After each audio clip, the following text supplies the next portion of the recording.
On November 14, 1993, in the quiet suburb of Greenwood, Indiana, 28-year-old Lola Catherine Fry attended what seemed to be an ordinary party.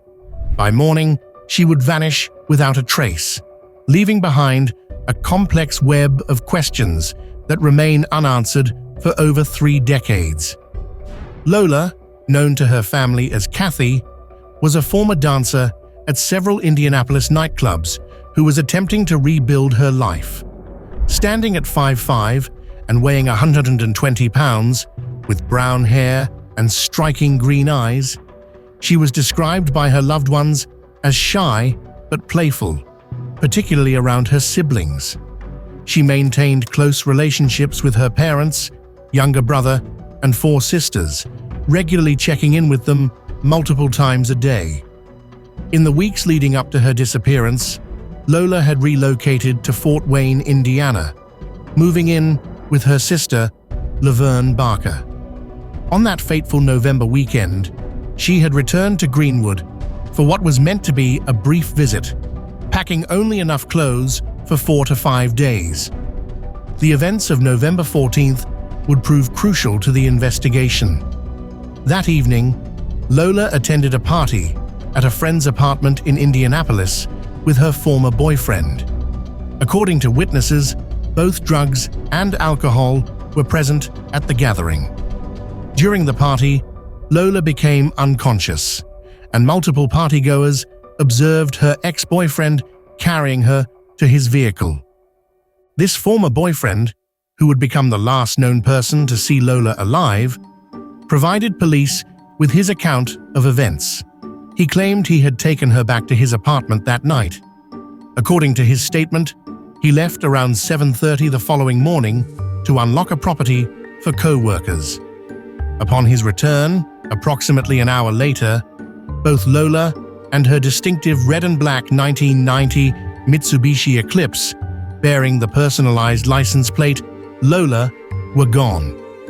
When Lola failed to make her customary check-ins with family members over the next few days, including missing Thanksgiving, alarm bells began to ring. Her family reported her missing on November 18, 1993.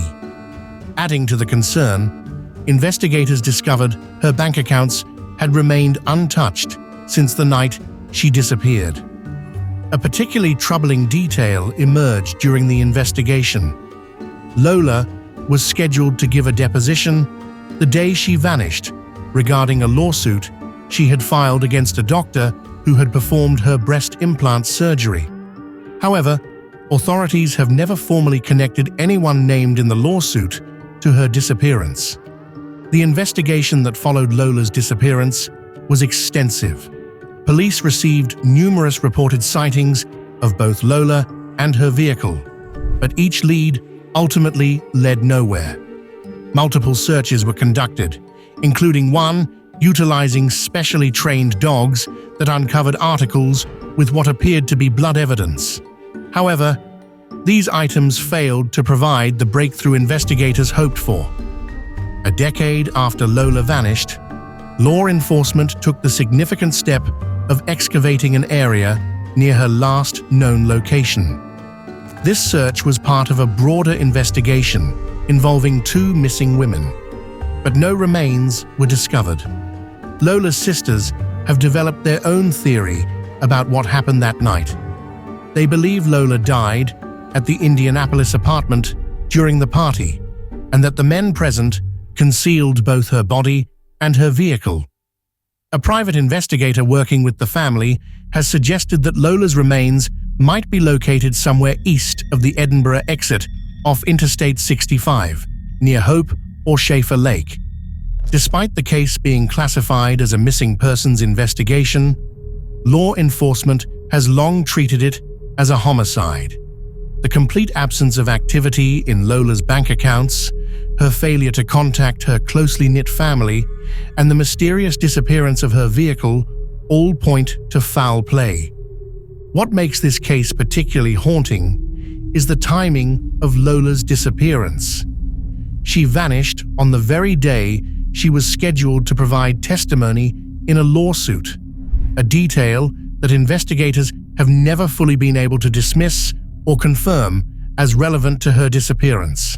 Her ex-boyfriend, while considered the last person to see her alive, has never been charged in connection with her disappearance. Today, Lola's family continues their tireless search for answers. Their primary hope now is that someone with knowledge of what happened that night will finally come forward, allowing them to locate Lola's remains and provide her with a proper burial. Her case remains one of Indiana's most perplexing missing persons investigations, with multiple theories but no concrete answers.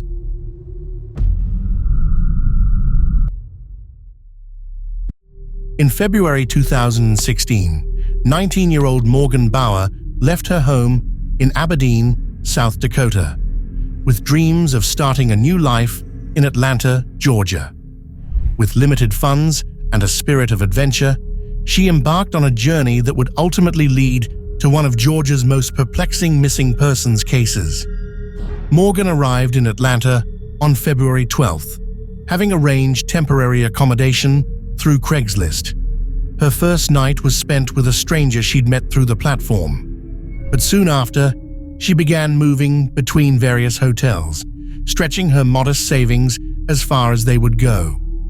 During her first 2 weeks in Atlanta, Morgan maintained regular contact with friends and family. She had secured work as a dancer at the top of Gainesville Club, trying to establish herself in her new city.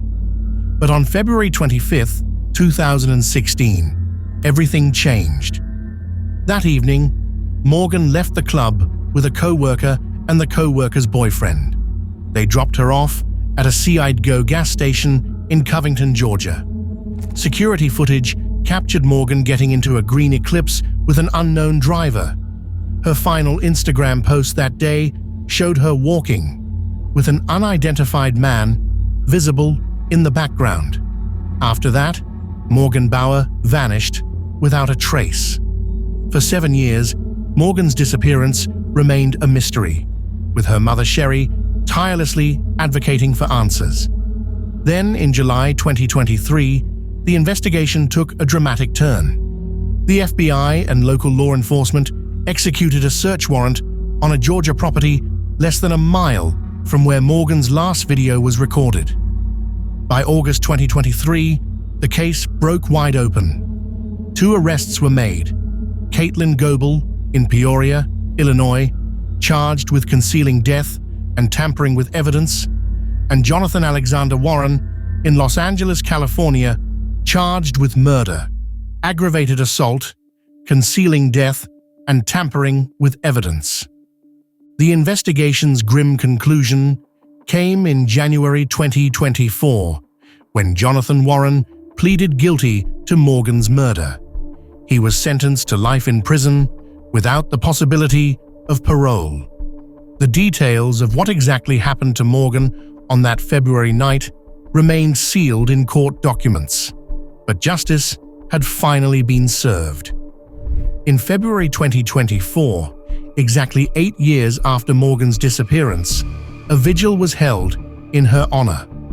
Her mother, Sherry, who had never given up hope of finding answers about her daughter's fate, finally had closure, though it came with the devastating confirmation of what she had feared most. Morgan's story serves as a stark reminder of the dangers that can lurk behind seemingly innocent interactions and the persistence required to solve cold cases that might otherwise have remained forever unsolved.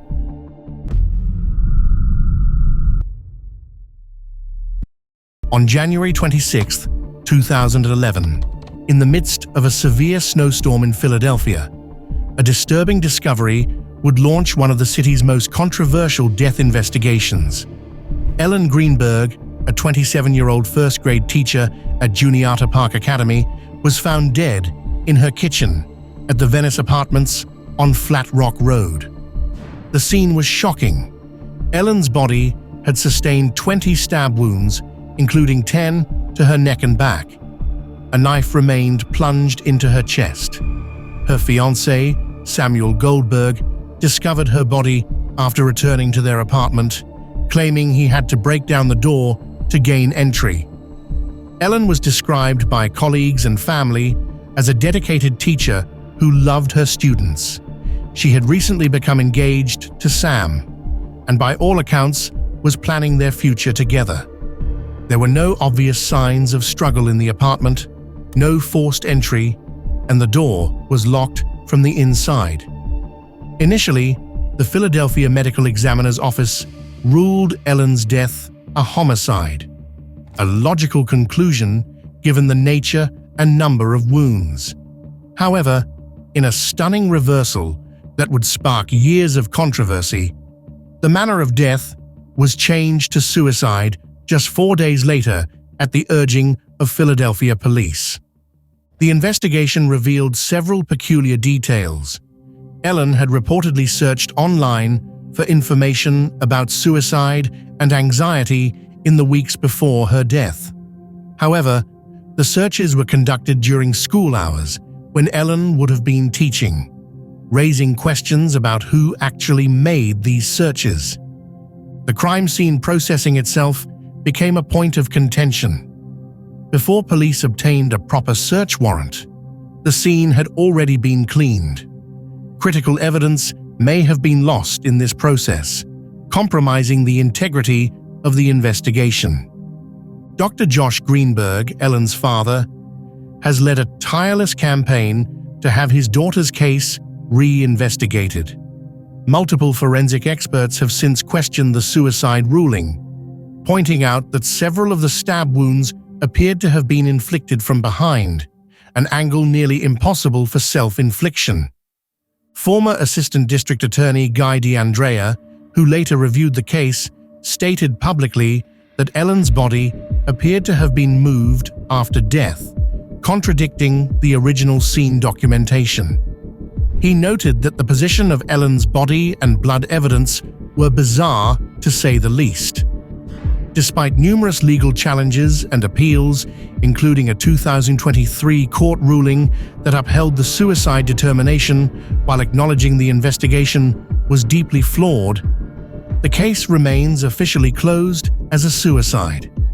As of 2024, the Delaware County District Attorney's Office has promised the first case update in 2 years, indicating they are looking at everything. The Greenberg family continues their fight for justice, maintaining that their daughter's death could not have been self-inflicted. The case of Ellen Greenberg stands as one of Philadelphia's most contested death investigations, raising serious questions about investigative procedures, the handling of evidence, and the sometimes thin line between suicide and homicide determinations.